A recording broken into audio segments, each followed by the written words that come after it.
What if one small act of honesty could turn your entire life upside down? I used to think rock bottom was a place. A specific street corner, maybe. A back alley behind a fast food joint. But now I know it's not a location. It's a feeling. It's when the world stops seeing you, when hundreds of people pass you by, and not a single one meets your eyes. That's where I lived. Not in a home, not even in a shelter. I existed somewhere between yesterday's trash and tomorrow's shame. I wasn't homeless. I was erased. There was a time, not too long ago, when I had a name people cared about. I had a job, a modest apartment, and the kind of dreams that keep you warm on cold nights. But life doesn't tap you on the shoulder before it kicks you in the gut. One mistake at work, one missed rent payment, one argument that ended it all. That's all it took. Within 6 months, I went from hosting dinner parties to begging for leftover fries outside a burger joint. Friends disappeared. Family stopped answering. I stopped recognizing the man in the mirror. But even then, with nothing left to my name but a torn coat and a pair of shoes that flapped when I walked, I never expected that day to change everything. It started like any other. I was digging through a half-empty dumpster behind a deli, hoping to find something that hadn't spoiled or molded over. That's when I saw it. Something dark leather wedged between two greasy takeout boxes. I thought it was trash. I almost walked past it. But something about the shape made me pause. I reached in, pulled it out, and froze. It was a wallet. Clean, untorn, expensive. The kind you see in bank ads or on the counters of rich men who've never missed a meal. My heart started racing before I even opened it. I told myself not to get excited, but the weight of it was impossible to ignore. Inside, there was a fat stack of crisp bills, more than I'd held in my hands in years. Maybe $2,000 to $3,000. There were gold-embossed credit cards, too, and an ID with a face that looked like it belonged on a magazine cover. Smiling, clean, important. My hands shook, my stomach twisted, not from hunger this time, but from the war erupting inside me. I needed that money. Desperately. It could feed me for weeks, maybe even get me a room somewhere warm, a shower, maybe clean clothes, the kind of break guys like me never get. But then, I saw the photo tucked behind the cash. A little girl, maybe 7 or 8, sitting on the shoulders of the man from the ID. Her eyes were bright, her smile even brighter. She was clutching his hair like he was the greatest hero in the world. And I realized something that made my throat tighten. This wasn't just a wallet. This was a piece of someone's life. I stood there for what felt like forever, staring at the money, the cards, the picture, caught between two versions of myself, the man I'd become and the man I once was. I'd lost everything, but not my sense of right and wrong. Not yet. I could have walked away. No one would have known. No one would have cared. But I cared. So I closed the wallet, tucked it deep inside my coat, and made a decision that even I didn't fully understand. I was going to find its owner. The address on the driver's license led me toward a neighborhood I'd only seen in dreams or nightmares. I walked for over an hour, dodging stares, avoiding eye contact. I could feel people judging me, the way they gripped their bags tighter when I passed, or crossed the street as if I were contagious. But I kept going, because for the first time in a long time, I had a mission, a purpose. And when I finally stood in front of the mansion, yes, mansion, listed on the ID, something inside me wavered. This place had gates taller than any building I'd slept under. Security cameras tracked my every movement. The garden alone was bigger than the park where I usually slept. I rang the intercom. My voice cracked when I spoke. I think I have something that belongs to someone here. There was a pause. Then the gate clicked open. And that's when I felt it. A shift. Like the ground beneath me had tilted ever so slightly. Because I didn't know it yet, but that wallet didn't just belong to someone. It belonged to my future. I had no idea this wallet didn't just belong to someone. It belonged to my future. Why would someone who has nothing choose to do the right thing? For the first time in months, I held enough money in my hands to buy hot food, rent a motel room, maybe even buy a clean change of clothes. My fingers curled around the thick bills, and it felt surreal, almost dreamlike, like I'd slipped into someone else's story. The wallet weighed down my coat pocket like an anchor, not because of its contents, but because of the decision it demanded from me. I walked away from that alley in a daze, adrenaline mixing with guilt, fear, and temptation in equal measure. I hadn't eaten in 2 days. My last meal had been a stale muffin from a trash can behind a cafe, half crushed but edible. My breath fogged in front of me, and the icy wind sliced through the gaps in my coat as if punishing me for still breathing. Every step I took, every second that passed, the voices in my head grew louder. You deserve this. Take it. No one will know. You've suffered enough. And in some twisted way, that logic started to make sense. But then I saw a little boy sitting inside a warm bakery, his face lit by the golden glow of the ovens, biting into a fresh sandwich while his mother gently wiped his cheek. It hit me like a punch to the gut. I remembered my own son, Noah, before everything collapsed. His laugh, his sticky hands reaching for mine after finishing a jelly donut, the way he looked at me like I was his world. I remembered my wife, too, Maya, and the look in her eyes when I told her I'd been laid off. That was the beginning of the unraveling. I thought we could weather it, that we were stronger than a paycheck. But bills piled up, tensions rose, and love can drown when it's weighed down by fear. I lost the job first, then the house, then her. She left with Noah one winter morning, tears in her eyes, but determination in her stride. Said she couldn't raise a child in a life built on what-ifs and broken promises. I didn't blame her. I blamed myself. I still do. That memory alone should have driven me to keep the money.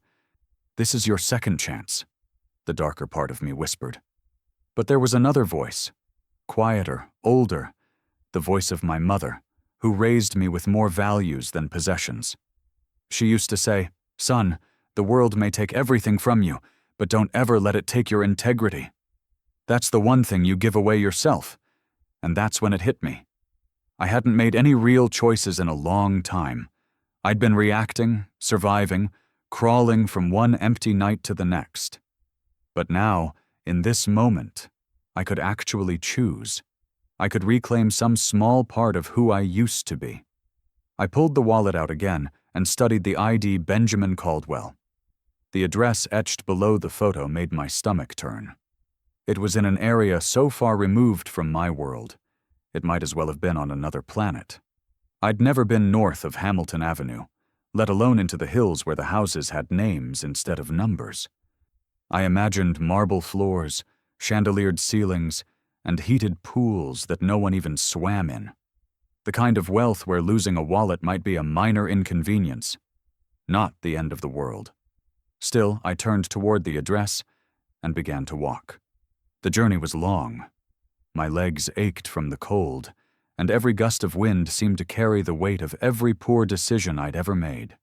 As I moved closer to the edge of the city, the landscape shifted around me. Dilapidated storefronts gave way to boutique cafes. Boarded-up buildings were replaced by glass condos. The sidewalks were cleaner, the cars sleeker, and the people colder. They looked at me the way you look at something you stepped in. Some wouldn't even look at all. At one intersection, a man in a trench coat waiting for his latte turned and saw me standing nearby. He glanced at my face, then down at my shoes, and clutched his briefcase tighter. I almost turned back. Not because I was afraid of him, but because I was ashamed of what I'd become in his eyes. A threat, a stain, a ghost. But I kept walking. By the time I reached the edge of the neighborhood listed on the ID, I was sweating beneath my coat despite the cold. The houses here weren't just big, they were monstrous. Towering gates, motion-detecting lights, security cameras perched like metal vultures. Every inch screamed, "You don't belong here." And maybe I didn't. Still, I followed the numbers on the mailbox pillars until I found the one that matched. House 874. No name, but a massive black gate stood between me and the entrance. I stood frozen for a moment, unsure of how to even approach. Should I knock? Call out? Leave the wallet in the mailbox and run? But before I could decide, a faint mechanical hum broke the silence. The security camera above the gate twisted slowly and locked directly onto my face. When I reached the giant iron gates, a camera turned toward me and locked on. Sometimes, returning something small unlocks something enormous. I stood still, my breath shallow as the camera lens above the towering gate fixed itself on my face like a silent judge deciding my fate. For a long moment, nothing happened. No voice, no movement, just that cold, staring eye locked on me while the icy air sliced across my cheeks and reminded me how far I was from the world I knew. Just as I considered turning away, embarrassed at the thought of being mistaken for a trespasser, I heard a soft click, and then the gate slowly groaned open, revealing a stone pathway lined with trimmed hedges and garden lights that flickered like stars under my boots. The silence was unnerving. Every step I took echoed through my bones, as if even the ground beneath me could tell I didn't belong. The house at the end of the path rose like something out of a magazine. 3 stories tall, with tall arched windows that glowed warmly from within, casting golden shapes onto the pristine lawn. It wasn't just a house, it was a monument to wealth, and I felt more like an intruder with every step I took toward it. Before I could reach the door, it creaked open on its own, revealing a man dressed in a dark suit, every wrinkle in his clothes pressed to perfection. A butler. There was no mistaking it. He looked at me with a mixture of suspicion and confusion, his gaze pausing briefly on my worn coat and fraying shoes before settling on my eyes. I opened my mouth to explain, but words didn't come out. Instead, I reached into my coat pocket, carefully pulled out the wallet, and extended it toward him with both hands like I was offering something sacred. I found it, I finally said. It belongs to Mr. Benjamin Caldwell. The man's eyebrows rose slightly. He took the wallet, turned it over, and examined it as if half expecting it to be a fake or a prank. But the moment he opened it and saw the ID inside, a subtle shift occurred. His eyes widened for just a second before narrowing again. Then, without a word, he stepped aside and motioned for me to enter. I hesitated, not because I didn't want to go in, but because I didn't know how to. What if I tracked dirt on the carpet? What if they accused me of stealing it before returning it? What if this entire thing backfired? Still, something in the warmth radiating from that mansion pulled me forward like a lifeline. So, I crossed the threshold. Inside, the house was nothing short of breathtaking. The floors gleamed like polished mirrors. A grand chandelier hung from the ceiling, its crystal branches catching the light in a way that felt almost holy. A fire crackled gently in a distant room, and somewhere nearby, classical music played low and soft like a heartbeat. Everything about this space screamed comfort, power, and safety. 3 things I hadn't felt in years. "This way," the butler said, already walking. I followed him through a long hallway until we entered a library. It wasn't like the ones I used to sneak into to escape the cold. This one had floor-to-ceiling shelves, leather-bound books with gold lettering, and a ladder on rails. A massive fireplace cast flickering shadows across the rug, and standing by it, a glass of scotch in hand, was a man whose presence filled the room even before he turned to face me. He was tall, with silver hair combed neatly back, wearing a sweater over a crisp shirt.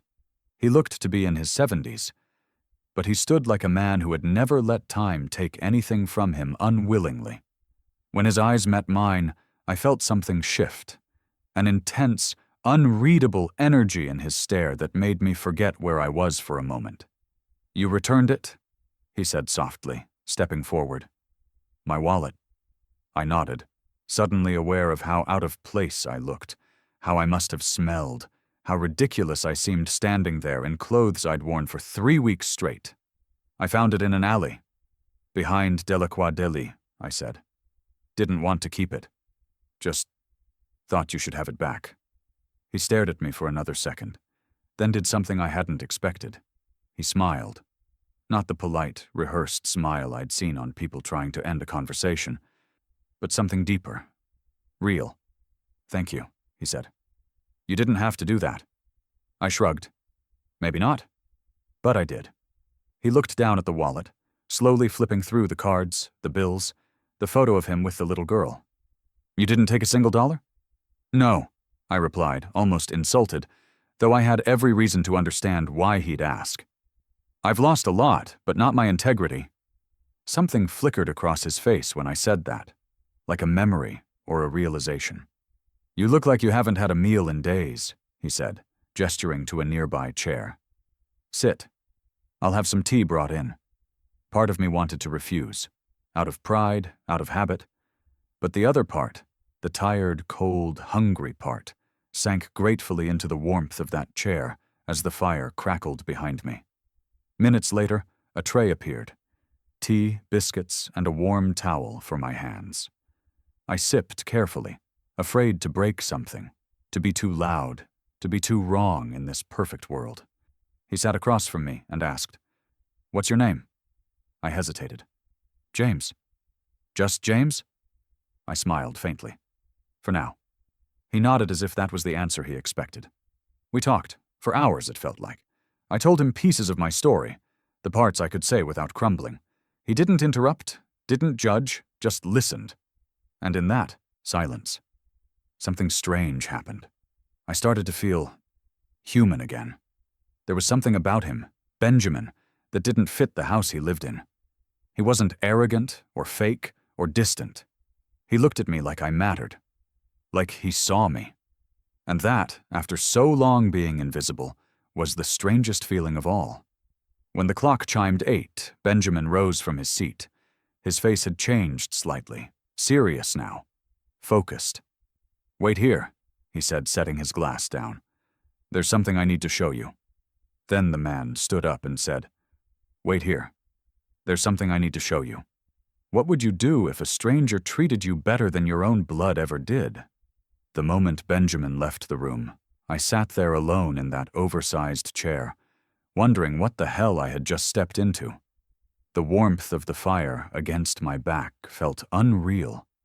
My stomach had stopped twisting from hunger, replaced now by a quieter discomfort, the kind you feel when you're surrounded by softness after years of cold. It felt like sitting on memories that didn't belong to me.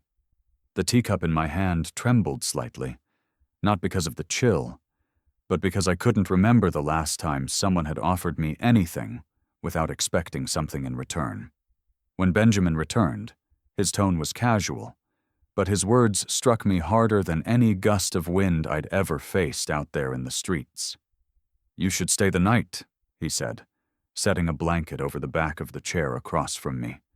"It's freezing outside, and frankly, I wouldn't feel right sending you back out there after what you did." I blinked. "Stay?" He nodded as if it was the most obvious thing in the world. "We've got more rooms here than I could ever use.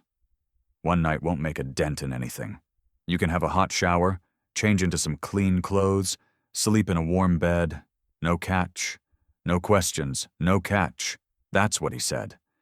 And yet those were the exact words that raised my guard the most. I wanted to say no. Every instinct screamed it, because nothing came free, not in this world, and especially not in mine. I'd learned that lesson enough times to have the scars to prove it. People didn't give without expecting, and kindness always came attached to invisible strings. Yet the fire, the tea, the way he looked at me, not with pity, but with curiosity, it all blurred the lines of my well-practiced cynicism. I hesitated, nodded slowly, and muttered, Just for tonight. He smiled, as if I'd done him a favor. He called for the butler. Gregory, I learned, who led me down a long hallway into a guest room that looked more like a hotel suite. The bed was king-sized with plush white sheets that smelled faintly of lavender. The lighting was warm, inviting. On the dresser, a clean set of clothes was neatly folded, plain but fresh. And the bathroom, it was marble-tiled, with fluffy towels, and a walk-in shower that hissed with hot water before I even stepped inside. I stared at my reflection in the bathroom mirror and barely recognized the man looking back at me. Gaunt, with hollow eyes and sunken cheeks. But behind the grime and the stubble was someone I hadn't seen in years, someone who looked alive again. The water burned at first, and I let it. I stood under that stream for nearly an hour, washing away not just the dirt, but the months, the memories that had layered themselves onto me like rust. When I finally stepped out, I felt weightless. I slipped into the clean clothes, still slightly oversized, but soft and warm against my skin. It felt like waking up inside someone else's life. When I returned to the sitting room, Benjamin was waiting, 2 glasses on the coffee table, now filled with something darker than tea. Scotch, I guessed.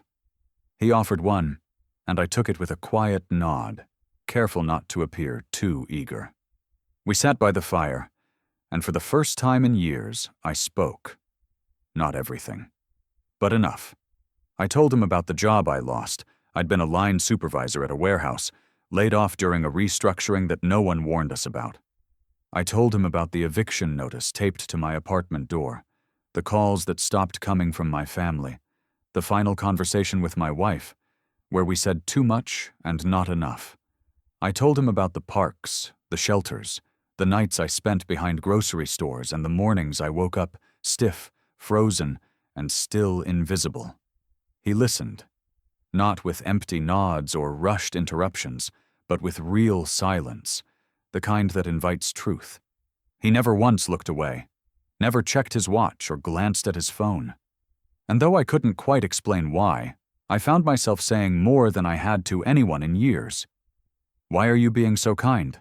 I asked finally, unable to keep the question in. "You don't even know me." His expression changed slightly, as if the question made perfect sense to him, but also carried more weight than I could understand. "Because sometimes," he said, "we meet people for a reason before we even know the reason." It sounded like something someone would say in a movie, a line meant to hint at something larger.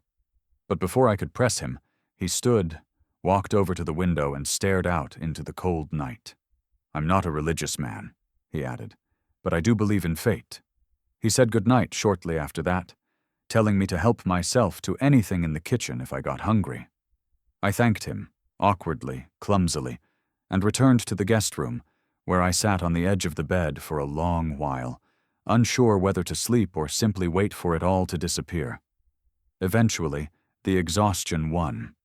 It was the first time in years that I slept indoors with no fear of being woken by sirens, by shouting, by boots kicking me away from a storefront. I didn't dream. I didn't toss. I just rested. When I woke, sunlight filtered through thick curtains, and for a few seconds, I forgot where I was. The warmth, the stillness, it didn't register. It felt unnatural. I padded barefoot to the bathroom, showered again, savoring every second. I thought about the strange hospitality of this old man, Benjamin, and wondered what kind of person just invites a stranger off the street into their home. It didn't make sense. And yet part of me didn't want to question it. Part of me wanted to believe there were still people in this world who did good without agenda. But that illusion cracked the moment I walked back into the living room, because the moment I stepped through the archway, the warmth in my chest turned cold. Lining the coffee table, the fireplace mantel, and even the side shelf were photographs. Not of Benjamin, not of the house, of me. But when I came out of the shower, the living room was filled with photos of me. Have you ever felt like a stranger in your own story? I didn't say a word about the photographs. When I saw them, scattered across the fireplace mantel, propped up on bookshelves, resting on the side table like quiet accusations, my breath caught in my throat. My first instinct was to back away, to run, to question whether I had finally lost my grip on reality. Because they weren't just photos that looked similar to me. They were me. Younger, cleaner, and smiling, in a way I hadn't in years. Some of the images showed me as a boy, maybe 10 or 12, standing beside a woman whose face I couldn't quite remember, but felt disturbingly familiar.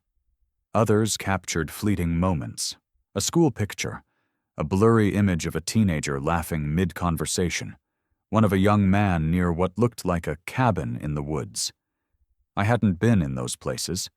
I hadn't taken those photos. At least, I didn't think I had. The air shifted around me, like the very walls had leaned in to watch my reaction. I picked up one of the frames, my fingers trembling. There was no name, no date, nothing written on the back. Just me, a version I had long since buried beneath dirt, time, and regret. How did Benjamin have these? Why would he? I set the frame down gently and walked back to the guest room in silence, forcing myself to act like I'd seen nothing. That day passed like a slow echo. Benjamin didn't mention the photos. He greeted me with a casual nod, poured fresh coffee, and asked if I'd slept well. I wanted to ask him why my face was all over his home, but the words got stuck somewhere between fear and confusion. What if this was all a test? What if I was being lured into something I didn't understand? Instead, I played along. But once the silence settled again, once he disappeared into his study, and the butler began clearing breakfast, I noticed things I hadn't before. Whispers between the house staff, too quiet to catch but always cut short the moment I entered the room. Locked doors at the end of hallways that should have led to guest spaces. Specific staircase that no one seemed to use, roped off with velvet like it was part of a museum exhibit. Every time I passed a mirror, I caught myself glancing over my shoulder, half expecting someone to be watching. Maybe I was being paranoid. Or maybe I wasn't. That night, I waited until everyone had gone to sleep. I lay in bed with my eyes wide open, staring at the ceiling while the ticking of the antique clock by the window drilled into my skull. When the house was finally still, I got up, quiet as the wind, and began to explore. The mansion, in its silence, felt like a different place. Without the background hum of conversation and classical music, it became eerie. I crept down the main hallway, past the dining room, and stopped at the first door I had seen locked earlier that day. I twisted the handle gently. Still locked. Another door at the far end of the hall opened with a soft creak. Inside was a guest room, untouched and perfectly made, with a faint scent of lavender soap that lingered like perfume. But it was the library that pulled me back. I had only been in there once, during my first night, and even then I'd been too overwhelmed to take in the details. Now, in the moonlight streaming through tall windows, it looked different. The rows of books, the massive fireplace, the giant globe in the corner, all pieces of a puzzle I didn't yet know how to solve. I ran my fingers along the spines of the books, old titles in leather bindings, names I hadn't read since school. Then something caught my eye. One of the lower shelves didn't sit flush with the others. The wood had a faint scratch near the edge, like someone had dragged something across it repeatedly. I knelt and pressed gently against the shelf, and to my shock, it gave way with a click. A hidden compartment built seamlessly into the bookcase. Inside, I found a stack of envelopes, dusty and worn. Most were sealed and unmarked. But one envelope sat apart, opened, yellowing, and slightly torn at the top. I reached for it, expecting old bills or maybe letters. But what I found instead made my blood run cold. A birth certificate. My birth certificate. It had my name. My full name. The same date of birth etched into my memory. But under parents, it didn't list the names I had known my whole life. The father's name? Benjamin Caldwell. My hand began to shake so violently that I dropped the envelope. The document fluttered to the carpet like a dead leaf, weightless and impossible at the same time. I backed away from the drawer, heart racing, mind spinning through years of my life trying to remember anything that could connect me to him. Had my mother ever mentioned this name? Had I been adopted? Was this a mistake? Or worse, a deliberate lie? I couldn't breathe. How could I be in a stranger's house? And yet not be a stranger? Was that why he took me in? Had he recognized me? Had this been planned from the moment I rang his intercom? Suddenly, everything felt calculated. The way he listened, the way he looked at me, the quiet familiarity in his voice when he called me James, like it meant more to him than just politeness. I had assumed it was kindness. But now, it felt like recognition. I put everything back exactly how I found it, closed the hidden drawer, and stood there in the dark, staring at the bookshelf as if it might move again, might reveal more truths I wasn't ready to face. And then I heard it, a soft creak behind me. Someone was in the doorway. That night I opened a hidden drawer in the library and saw my own name. How can a man you just met know things about your life that even you don't? The creak behind me felt louder than it should have. I froze where I stood, my back to the library entrance, heart pounding as if it were trying to escape the truth I had just uncovered. Slowly, I turned, but there was no one there. Just an empty hallway stretching into quiet darkness. Maybe it had been the wind, or the old floorboards shifting beneath the weight of secrets, or maybe someone had seen me. Either way, I knew I couldn't stay there any longer. I slid the hidden drawer closed, tucked the envelope back into my coat, and retreated to the guest room with my pulse still hammering in my ears. Sleep didn't come that night. I lay beneath a mountain of luxury bedding, surrounded by silence too deep to be comforting, staring at the ceiling and turning over one impossible question after another. Why would my name be on a birth certificate in Benjamin Caldwell's house? Who had filled out the form? And why now? I had thought that the photos were the strangest thing I'd seen. But this was something else entirely. The more I tried to explain it, the more it refused to make sense. By the time the sun finally rose and filled the room with a golden warmth I couldn't feel, I had decided one thing. I needed answers. Real ones. Not polite smiles, not vague statements. If Benjamin knew something about me, I deserved to hear it. I found him in the kitchen, sipping black coffee from a porcelain cup, dressed in a wool sweater and slacks, as if nothing in the world had shifted. He looked up and greeted me with a smile that felt too calm, too practiced. I wanted to throw the paper down on the table and demand the truth, but I couldn't. Not yet. I had to be careful. I had to know how much he knew before I revealed what I'd found. So instead, I played dumb. "Morning," I said, sliding into the chair across from him. "Didn't sleep much." "New place, new bed," he replied, pouring me a cup. "Takes time to adjust." I nodded, watching him closely. "This place, it feels like it holds a lot of stories." He chuckled. "Too many, probably. I've lived here long enough to forget half of them." "I guess that makes you a keeper of secrets," I said, letting the words hang. He looked at me for a long moment. "We all keep something, James. It's what makes us human."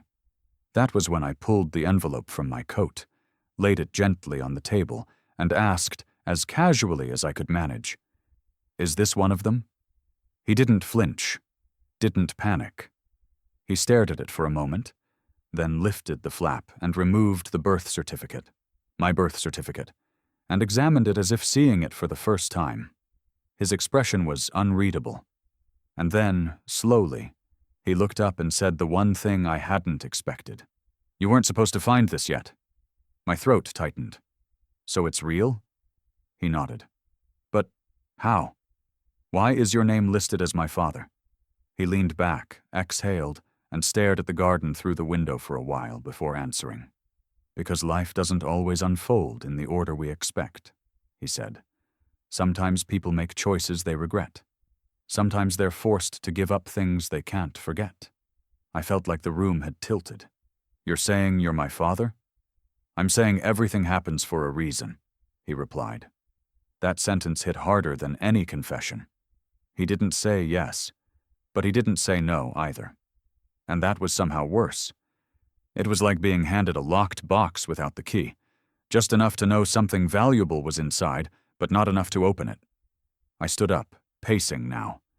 My head swirled with images I didn't understand. If this is true, why didn't you say anything sooner? Why did you wait for me to find a piece of paper instead of telling me? He was quiet for a long time. Then he finally said, "Because I wasn't sure you were ready." Ready? For what? He didn't answer that. Instead, he reached into a drawer beneath the kitchen counter and pulled out a thick folder. As he laid it on the table, I recognized the official stamp before I even read the label: Last Will and Testament of Benjamin Caldwell. He opened it slowly, carefully, as though revealing a secret he had lived with for years. Inside, the pages were neatly typed, marked with legal tabs and annotations. But what made my breath catch was the section he turned to, the one that clearly listed my name, James Carter, as the primary heir to his estate. I stared at the words. They didn't register at first. It was like seeing a movie script where I was the lead, except I had never auditioned. My name was there, in ink, on paper. I hadn't signed anything, I hadn't agreed to anything, and yet, there it was. Legal. Binding. I looked up, stunned. Why me? He didn't smile this time. He looked tired, maybe even guilty. Because I've watched your life unravel from a distance. Because I've made mistakes I can't undo.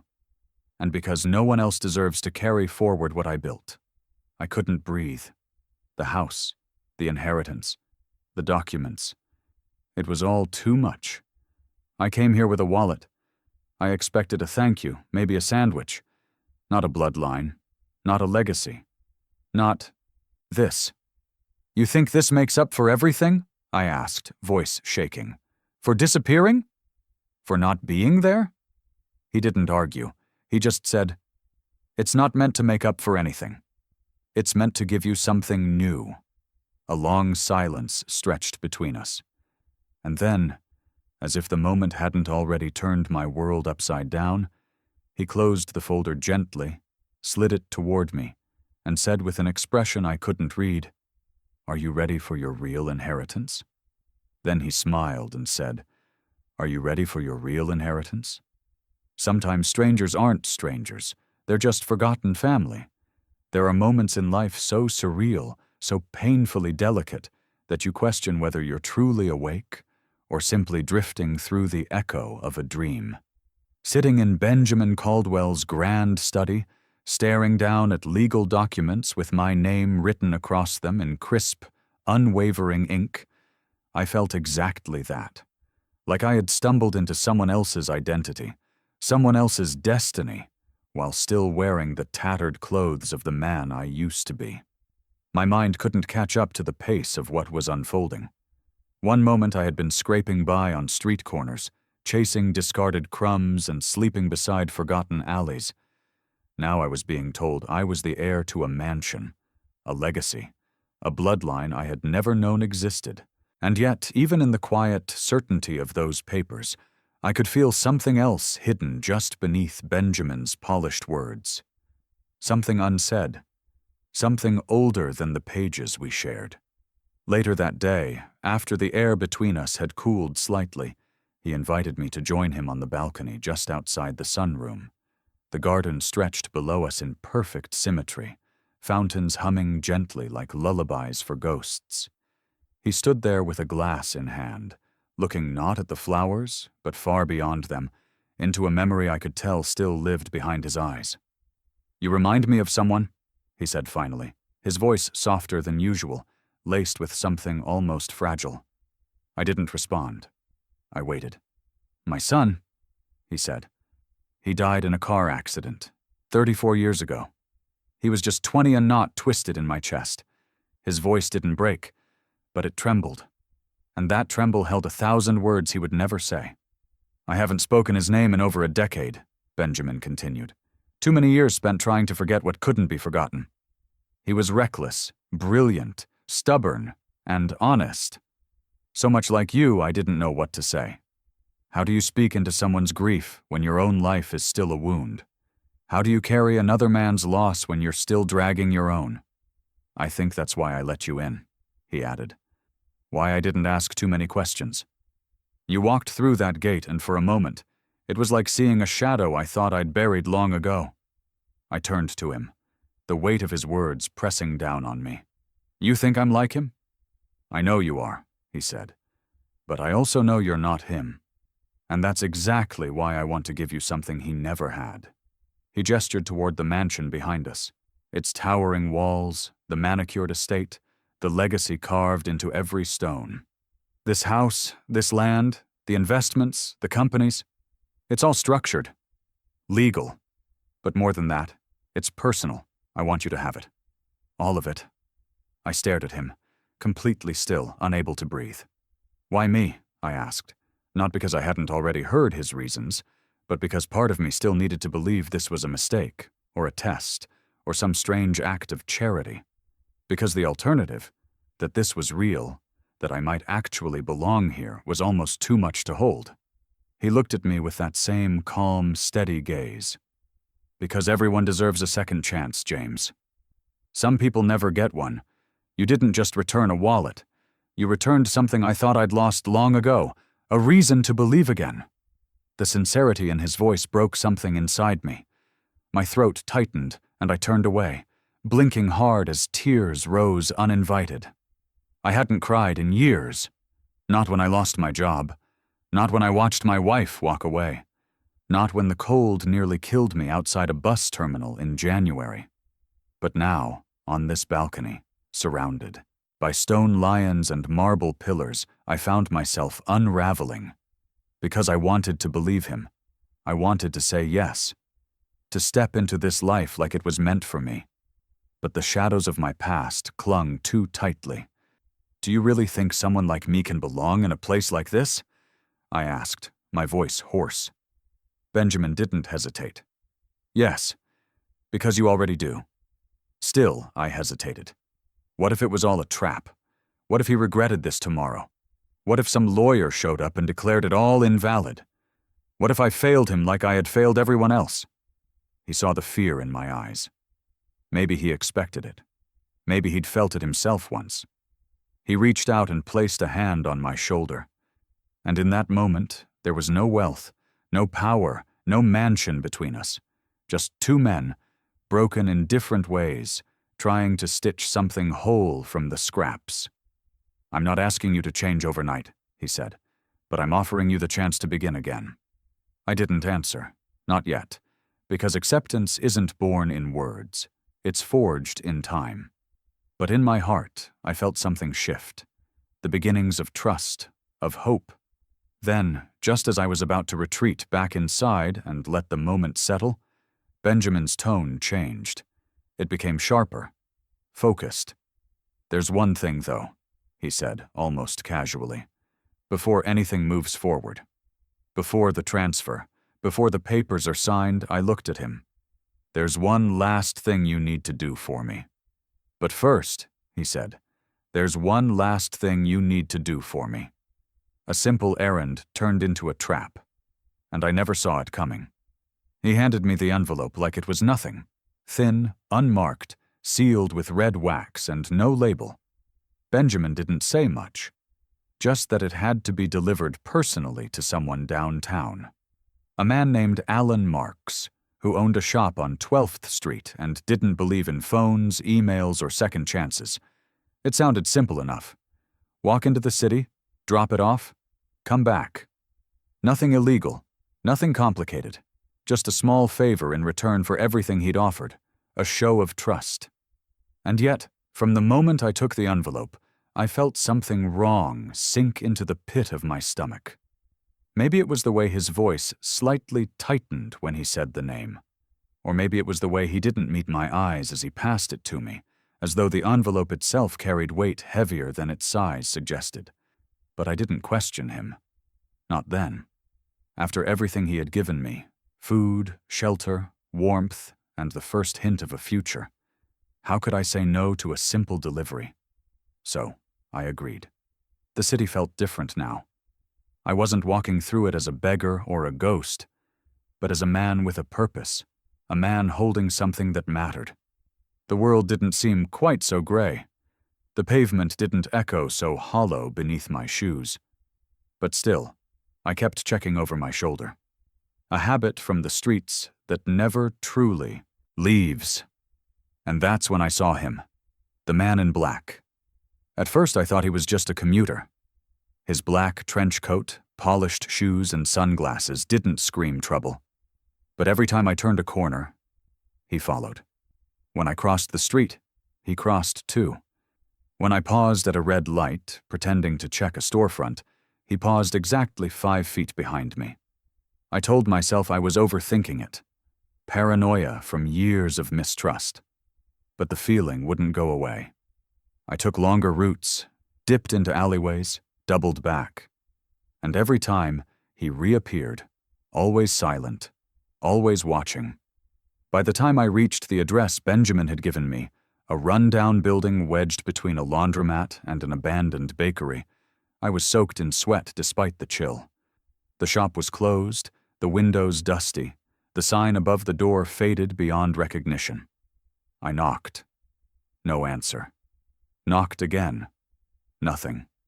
Then I felt it, a presence behind me, too close to be casual. "Don't turn around," a voice said, low and steady. "And don't go in there."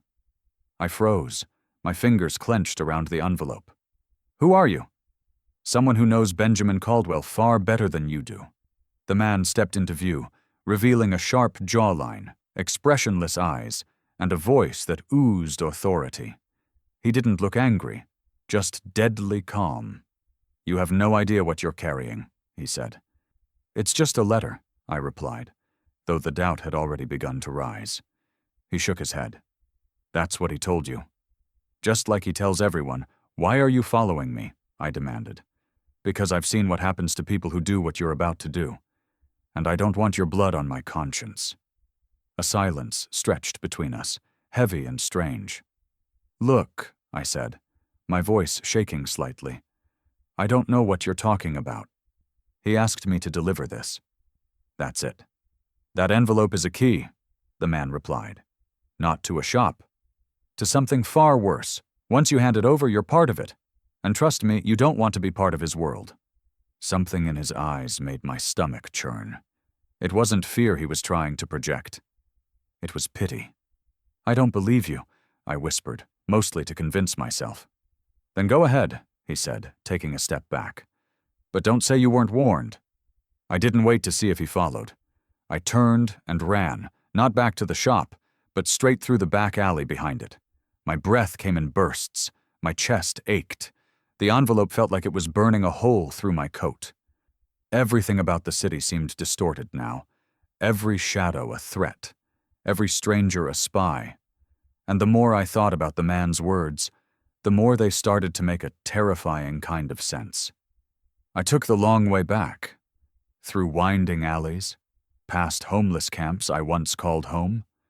I passed places I hadn't seen in months, places that now seemed like a distant life. All the while, the man's voice echoed in my head. "You don't want to be part of his world." I reached the mansion just as the sun began to fall behind the hills, casting long shadows across the estate. The gates were open, which struck me as strange. Benjamin never left them open. But I told myself he might have been expecting me, that he had seen me on the camera, as before. Still, a strange dread settled in my chest. I walked up to the massive front door and knocked once. No answer. I knocked again. Silence. I tried the handle. It turned easily, and when the door creaked open, the house was dark, not quiet, not still. Dark, no lights, no music, no fireplace. I stepped inside, calling his name. Nothing. The entire house felt cold, as if it had been abandoned for days. I moved from room to room, my heartbeat growing louder with each step. The kitchen was empty. The study, untouched. The balcony doors hung slightly open, the wind rustling the drapes like whispers in the silence. I climbed the staircase, 2 at a time, yelling now. Still no answer. And then, as I reached the landing outside the master bedroom, I knew. He was gone. I ran back to the mansion, but the front door was wide open, and he was gone. When the person who saved you disappears, do you give up or go deeper? The silence inside the mansion felt different this time. Not just quiet, but hollow, stripped of the warmth that had once made its walls feel alive. The air had a chill that clung to everything. The faint scent of burning wood from the fireplace was gone. The lamps that normally cast soft golden glows were all off. The house was dark, not because it was night, but because something had been extinguished from within. I called out his name again, louder this time. "Benjamin?" My voice echoed off the high ceilings, bouncing back to me like a mockery of my desperation. No answer. I moved quickly, heart thudding in my chest as I searched each room. The dining hall, the library, the guest rooms, the study. Every corner was untouched. Yet it all felt abandoned, like a stage set after the curtain had fallen. His car was still in the driveway. His shoes were neatly lined by the front door. A half-finished cup of tea sat cold on the kitchen counter. It was as if he had simply vanished, mid-thought, mid-life, leaving everything behind without a trace. I didn't know what scared me more. The possibility that something had happened to him, or the idea that he had just left. After everything he'd said, everything he'd promised, after the envelope, the documents, the confession, the man who had changed my life was gone. And I had no idea why. In a daze, I retraced my steps through the hallways, my mind running wild. Had the man in black been right? Was I part of something darker than I realized? Had Benjamin been hiding more than just a past? Then, in the corner of the study, something caught my eye. A USB stick, small and plain, placed deliberately on the desk, resting on top of a folded sheet of paper with my name written across it in thick black ink. With trembling hands, I picked it up, unfolded the note, and read the only sentence written inside. "This is for you, James. Everything begins here." I rushed to the nearest laptop, the one he'd often used while sitting in the sunroom, always typing, never explaining. It was still logged in. I plugged in the USB and waited, watching as a single video file loaded onto the screen. The title? "To James, My Truth." I clicked play. Benjamin appeared on screen, sitting in the same study I was now in, his face tired but composed. He wore the same sweater he had worn the night we sat on the balcony. But his eyes, they held a weight I hadn't seen before. A quiet finality. "If you're watching this," he began, "then I'm gone." My breath caught. I know how sudden that must feel. I didn't plan it this way. Or maybe, deep down, I did. He paused, looking down for a moment, then back at the camera. "There's something I didn't tell you, James. Something I should have said sooner. I'm dying. I have been for months. Terminal cancer. The doctors gave me a timeline, but time is funny when you start measuring it in what-ifs instead of hours." He leaned back in the chair, exhaling slowly. "I've spent most of my life building things. Businesses, wealth, a reputation. But none of it meant anything when I lost my son. That pain became the lens through which I saw everything. And somewhere along the way, I started searching. For what, I didn't know. Closure? Redemption? Maybe just someone to give all this to who deserved it, not by blood, but by character." The screen dimmed slightly as he shifted forward again. "Then you walked through my gate, and you reminded me what it felt like to believe in someone. You didn't steal. You didn't lie. You had every reason to, but you didn't. That mattered." My throat tightened as he continued. "The birth certificate, the will, it's all real. And yes, there are truths I still haven't revealed. Not because I want to deceive you, but because I need you to choose whether to go further. I've left something for you. Not more money. Not a title. something more personal, something that will help you understand everything, who I am, and more importantly, who you are. He reached off screen and held up a small GPS tracker. This will guide you to a place I haven't been in over 20 years. I wanted to burn it down more times than I can count, but I couldn't. Because that place, that's where the story really began. He placed the tracker down gently. I don't expect forgiveness. I don't expect anything, James. But if you decide to go, to follow the coordinates, you'll find what I could never say aloud. He looked into the camera one last time, and for the first time, I saw something crack beneath his composed face. Sorrow. Goodbye, son. The screen went black. I sat there in silence, my hands numb, my heart pounding with grief, rage, confusion, and something else I couldn't name yet. The USB was still warm from use. The note still sat beside me. He was gone, but he had left a trail. I opened the second file on the USB. It was a text file. One line, coordinates, 38.5029 degrees north, 122.2654 degrees west. A place I'd never heard of. A place I had to find.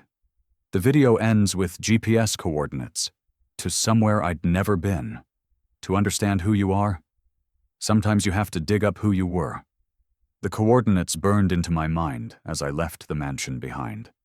Every mile that passed beneath the wheels of the taxi felt like peeling back another layer of skin, exposing something raw underneath that I hadn't touched in years, maybe ever. I didn't know what I was going to find, only that I had to go. There was no peace left in that mansion. Not after Benjamin's sudden disappearance. Not after his video confession. Not after being handed a truth without the full story. The drive took nearly 2 hours, winding through narrow roads, past broken fences and stretches of fog-draped countryside, until the address on the GPS finally guided me to a small town that barely had a heartbeat. The air here was different. Still. Almost too still. As if time had stopped paying attention to this place long ago. The building appeared at the end of a gravel road, low, worn, with weather-beaten bricks and boarded-up windows. A rusted sign hung crooked over the entrance, its letters faded but still legible. Crestwood Home for Children. Something about the name sent a chill through me. Not recognition exactly, but something eerily close, like a whisper from another life I couldn't quite hear. The gate was unlocked. No alarms, no guards, no one in sight. I stepped inside the main hall, where dust hung in the air like suspended ash. Everything smelled of age, mold, and forgotten stories. The walls, once painted sky blue, had faded into a sickly gray.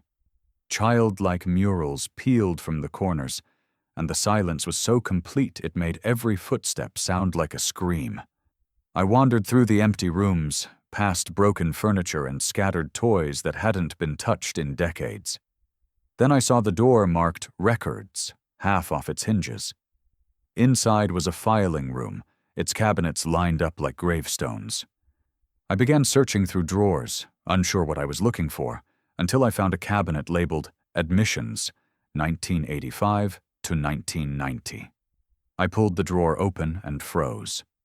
There it was. A small intake form dated 1988. Name, James. No last name provided. Age, approximately 3. Found abandoned at the doorstep during a rainstorm. No family details, no known relatives. I couldn't breathe. It felt like the ground beneath me vanished. The paper trembled in my hands. For years I had blamed bad luck, bad decisions, bad timing. But never once had I asked myself where I came from. Never once had I thought that my story might have started with abandonment. But it didn't stop there. As I kept reading, I found another file. Thicker, older, tucked behind the others as if someone had tried to keep it hidden. Inside was a folder marked Private Correspondence. The name on the first letter hit me like a punch to the chest. Benjamin Caldwell. The letter was dated 2 years after I was admitted. In it, Benjamin wrote to the director of Crestwood, inquiring about a child he had been told was placed there. The wording was vague, cautious. He requested updates, offered anonymous donations, asked that no direct contact be made, only that the boy be kept safe. There were more letters after that, regular check-ins, transfer of funds, a deep, undeniable thread of concern. It was him. He had known about me for decades. He had watched from afar. The rage came first, hot, sudden, blinding. I slammed the drawer shut so hard it echoed down the hallway. How dare he keep this from me? How could he let me rot in shelters, sleep under bridges, beg for survival, knowing all along I was his? How could he act like our meeting was fate when he had orchestrated it the entire time? I paced the room, heart pounding, vision blurred. Part of me wanted to scream, destroy something, walk out and never look back.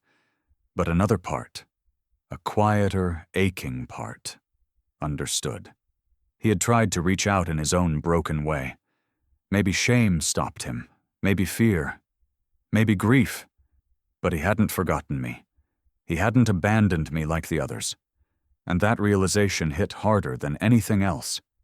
He had been there, invisible, but present, watching over me like a ghost who didn't know how to live again. Tears burned in my eyes as I sat on the floor, the file spread across my lap. My hands trembled, not from anger anymore, but from something deeper, from the sudden, overwhelming flood of answers I wasn't prepared to receive. I had spent years believing I came from nowhere, that I was nothing more than a stray soul floating through a world that didn't care. But now, inside a rotting orphanage, I had proof that my story had always been tied to something more. And then I saw it. In the bottom drawer of the filing cabinet, beneath old forms and forgotten names, lay a sealed envelope, untouched by time, bearing a single word in elegant handwriting. James. My name. I tore it open with trembling fingers. Inside was an official birth certificate, and it didn't just have my name. It had his.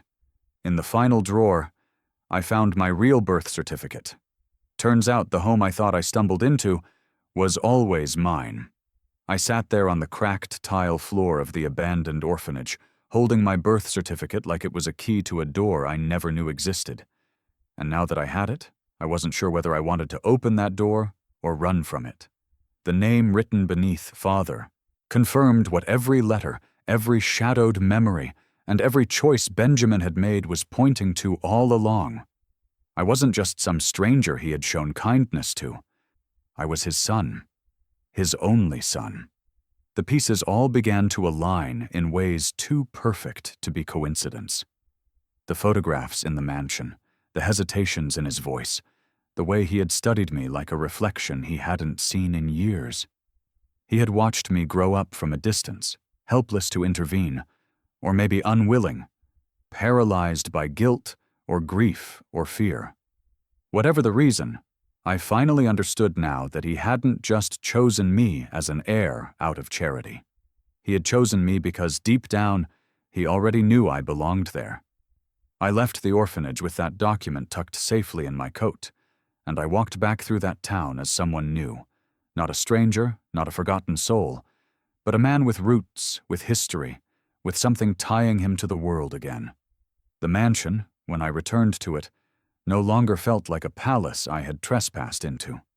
It felt like a house I had been separated from for too long, like a chapter that had been waiting for me to come back and write the rest of it. The following weeks passed like pages flipping in a new book. Lawyers confirmed the will's validity. The transfer of ownership was clean, uncontested, airtight. The house, the estate, the investments, the holdings, everything Benjamin had built was mine now, not as a transaction, but as a birthright. For the first time in my life, I had more than I needed, more than I understood. I could have done anything. Traveled, disappeared, started over somewhere new with a clean slate. But something deeper called to me, a voice I hadn't heard in years, one that whispered not of escape, but of purpose. I thought about the nights I had spent on park benches, The people I had shared scraps of food with in freezing shelters. The stories I had heard from broken men and women who had once been whole. I thought about the pain of invisibility, how easily society looks past the homeless, reducing lives to statistics, to burdens. I remembered every face that had ever looked away from me when I needed help. And then I thought about Benjamin, how he had made one choice that changed my life forever. So I made mine. I kept the mansion, but I didn't keep it for myself. I turned it into something new, a transitional home for the homeless, a sanctuary, a place for people like me who had fallen not because they were weak, but because the world had given them no place to stand. I converted unused rooms into dormitories. The study became a resource center. The guest house was redesigned into a medical wing. I brought in counselors, social workers, job placement programs. I used Benjamin's money not to build walls, but to open doors. And slowly, word spread. People came. Men, women, even teenagers, some lost, some numb, all searching for the same thing I had found too late. A second chance. They arrived hollow, and they left hopeful. And every time I watched someone take their first steps toward rebuilding their life, I felt a piece of me heal that I hadn't even realized was still broken. It didn't make the pain disappear. It didn't rewrite the years I had suffered. But it gave those years meaning. It gave me meaning. Some nights I'd stand out on the balcony where Benjamin once told me I reminded him of his son, where, unknowingly, he had spoken to the very person he mourned. I'd talk to him sometimes, aloud, as though he were listening. "Thank you," I'd say, "for everything you did. And for everything you couldn't, forgiveness didn't come all at once. It came slowly, like sunrise after a long storm. I didn't forgive him because he deserved it. I forgave him because I needed to let go of the bitterness that had kept me prisoner long before poverty ever did. And with that release came peace. For the first time in my life, I stopped running from who I was. I stopped hiding from my past. I stopped being just a man who had been homeless. I became a man who belonged somewhere, whose story had value, whose voice could offer hope. I thought that was the end of the road, the closing of a circle that had started in abandonment and ended in inheritance. But stories, I've come to learn, don't end when you think they will. Because one rainy evening, as I was sitting by the fireplace with the staff, reviewing some documents for an upcoming donation drive, the doorbell rang. It was late. Too late for visitors. I stood, puzzled, and went to answer it. When I opened the front door, I froze. Standing on the porch, soaked from head to toe, eyes wide with something between fear and disbelief, was someone I hadn't seen in years, someone I thought I'd lost forever. But just when peace finally settled in, someone from my past returned. Sometimes the biggest twists aren't in the story. They're in the choices we make. What would you have done if you found that wallet? Share your thoughts in the comments. I'd love to hear your take. If this story touched you, make sure to like the video, subscribe, and turn on the bell so you never miss the next life-changing story.